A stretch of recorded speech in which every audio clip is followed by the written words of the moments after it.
Dans le cœur d'Antananarive, une quinzaine de boutiques se partagent le marché de la bijouterie. Et elles ont toutes pignon sur la même rue. Derrière ces vitrines bien gardées, le prix d'un bijou dépasse vite le million d'ariars. Une fortune pour l'immense majorité des habitants. Anil Kumaropala tient l'une des bijouteries les plus importantes de la capitale. Elle attire les riches citadins et les touristes de passage. Au sous-sol de la boutique, l'or est garanti 100% malgache. Ny volamena avy eto Madagasikara manko fantatra fotsiny.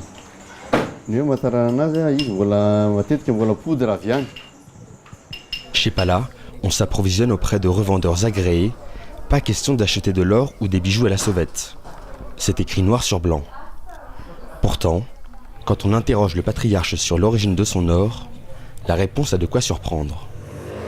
Si cet or, le fournisseur, il s'est approvisionné d'une façon ou d'une autre, c'est pas mon affaire. Il pourvu qu'il me donne un papier. Vous avez bien entendu, peu importe le circuit qu'a emprunté l'or pour arriver jusqu'aux ateliers Pala. Quand on insiste sur la traçabilité de son or, le businessman nous fait une réponse d'orfèvre. Il n'y a pas de l'or propre. C'est 18 carats, c'est 18 carats. Le mot propre, ça n'existe pas. Il n'y aurait pas d'or propre à Madagascar. Le 5e pays le plus pauvre du monde est assis sur un trésor, bien mal exploité. Des 500 000 orpailleurs jusqu'aux grands exportateurs, la grande île a du mal à ne pas perdre le chemin de l'or. 90% de l'activité minière serait illégale. Le manque à gagner est énorme, près de 30 millions de dollars. Alors depuis quelques mois, l'État tente de remettre la main sur la filière aurifère.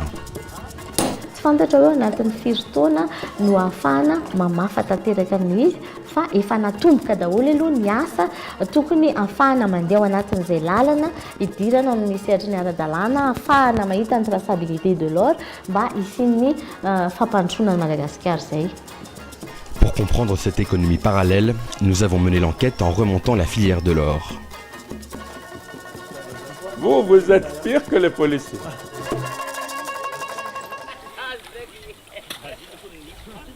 À la recherche de l'or, direction Ampasimbe dans l'est du pays.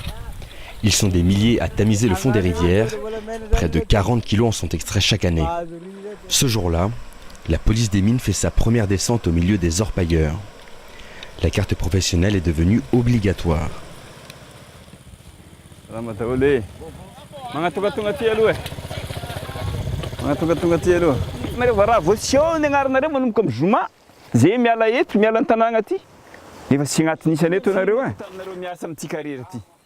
Cette fameuse carte, c'est la parade de l'État pour encadrer la filière aurifère. En un an, seuls 10% des orpailleurs l'ont acheté.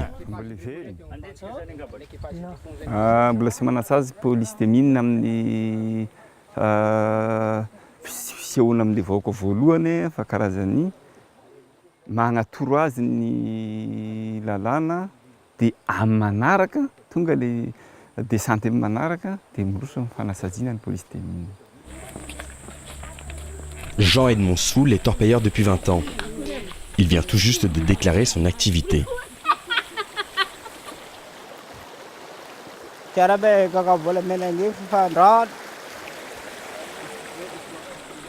Parents, enfants, toute la famille s'y met.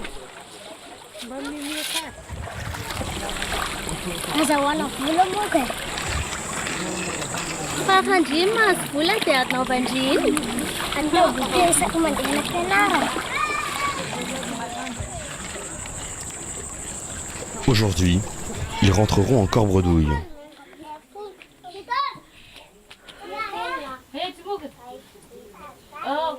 La famille a déboursé 11 000 ariars, l'équivalent de 3 €, pour être dans la légalité. Une somme qui paraît dérisoire. Pourtant, avec des revenus très aléatoires et 6 bouches à nourrir, l'achat de cette carte est un vrai effort financier.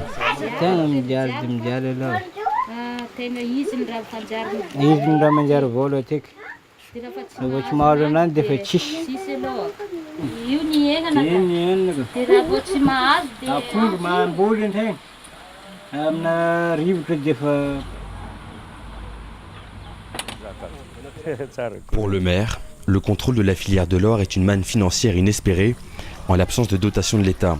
L'État qui ne reverse pas non plus la redevance minière. Dans la commune, les besoins sont immenses.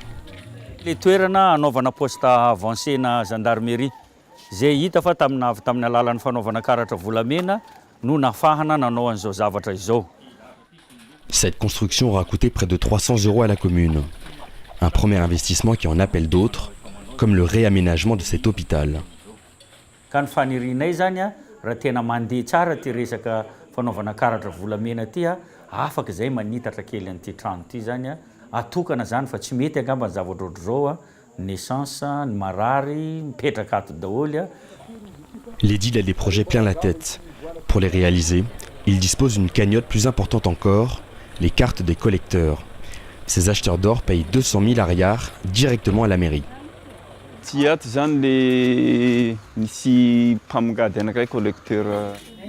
Au milieu des parapluies et des produits alimentaires, nous découvrons des pépites d'or. Ici, l'épicier est aussi collecteur. Nous filmons à son insu. À la police des mines, il affirme acheter de l'or uniquement aux orpailleurs déclarés. Et pourtant...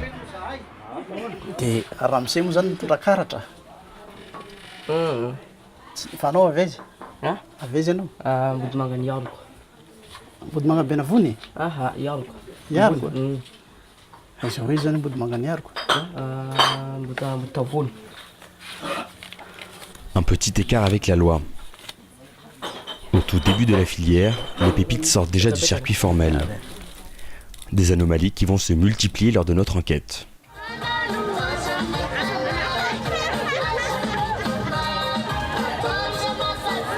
Antananarive, la capitale et son marché historique d'Anna-Laquelle. Alimentation, quincaillerie, babiole. À côté des étals, les gardiens de ces voitures s'adonnent à un tout autre commerce. À l'intérieur de ces véhicules, lingots et bijoux se négocient au meilleur prix. L'un d'eux accepte de nous en dire un peu plus à l'abri des regards. Son activité est déclarée, mais l'origine de sa marchandise, très incertaine.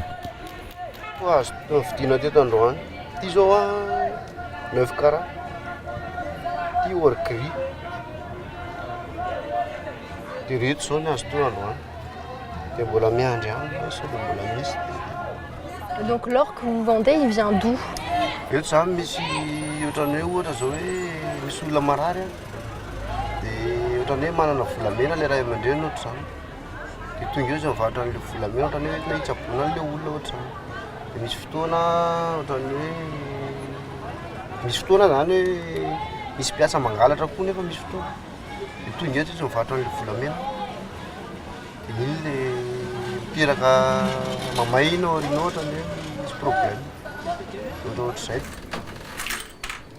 Des bijoux d'origine inconnue, parfois volés, qui passent de main en main sans aucune traçabilité.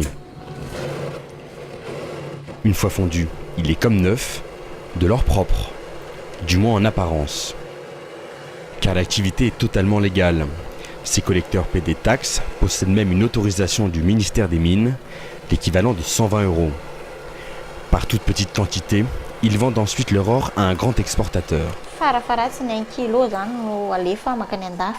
Farafaratsiny 500 grammes nefa ny tsy manana an'izany zay fa kely de kely même pas 10 grammes, 15, 20 grammes pur fotsiny de zay fotsiny ny anay. Tsy manana fahefana entina manantanteraka an'ilay izy zany, indrindra fa malagasy. Mety misy ihany zany malagasy ihany manana fa mety hoe manam-pahefana io na akaiky ny manam-pahefana. Fa ny tena malagasy hoe privé tsotra, tsy maintsy mbola mandalo étape maromaro foana de tonga ny tena grand patron. De multiples intermédiaires qui, comme cette femme, travaillent tous pour un patron très discret. Elle vient déclarer 5 kilos d'or. Le poinçonnage est obligatoire pour exporter légalement, mais à 2000 ariars le gramme, on ne se bouscule pas au ministère des Mines.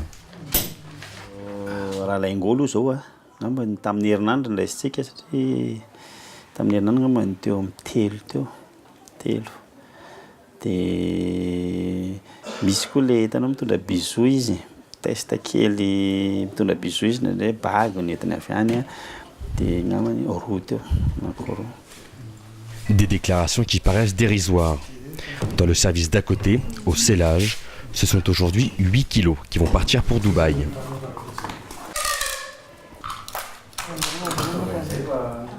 Cette femme est dans les pierres précieuses depuis 15 ans. Avec l'or, elle gagne 3 fois plus.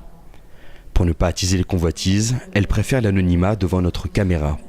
Rehefa nisokatra ny fandefasana volamena dia mazava ho azy fa efa haiko ny fanaovana ny taratasy. Mety havita 1 tonne raha mandeha araka ny efa katomoan'ny asana teo zany ny jerena dia mety hahatratra 1 tonne. 1 tonne, c'est précisément la totalité de l'or officiellement exporté de Madagascar depuis janvier. Ces propos sous-entendent qu'elle est en situation de quasi-monopole, ou au contraire, que la quantité de métal jaune qui sort du pays est sous-évaluée. La deuxième hypothèse est bien plus crédible, en réalité 10 fois plus d'or qui trahit illégalement la Grande Île, quasi exclusivement par les airs. À l'aéroport d'Ivato, on ne veut pas le reconnaître. C'est possible, surtout en douane, c'est possible. Fa ny autre entité indray tsy diranay zany io. Fa ny anjaranay no manenjy an'io raha vao tafiditra aty izy alohan'ny protéger an'izay tsy voaka mihitsy zany. Selon nos sources, au moins 10 tonnes d'or partent illégalement chaque année. Destination, le Kenya ou les Émirats. Vous avez quelque chose à déclarer à la douane malgache? La douane nous montre cette photo de lingots transformés en bijoux. Mais le plus souvent, la transaction se ferait directement sur le tarmac, sans jamais passer par la douane. C'est-à-dire avec la complicité de fonctionnaires, de stewards ou de pilotes de ligne. Les contrôles ont été renforcés, mais ils se heurtent à un système de corruption en partie institutionnalisé. Ce sont des grands bonnets, hein? En principe, oui. Parce que, un exemple, pendant la transition, c'était en 2013, je me souviens très bien, c'est là qu'on a pu exploiter 150 kilos. Mais une fois que ça a été rétabli comme circuit, le gouvernement de l'époque a dit non, arrêtez. Qu'est-ce que ça veut dire? Pour moi, c'est que ça nuit à des gens qui étaient au pouvoir à ce moment-là. Une corruption toujours présente. Dans les classements internationaux, Madagascar est en bas de tableau. Si les ressources minières étaient déclarées dans leur intégralité, elles pourraient représenter 1/4 du PIB. C'est seulement 2% aujourd'hui, dans un pays où la richesse des sous-sols contraste chaque jour davantage avec l'extrême pauvreté de la population.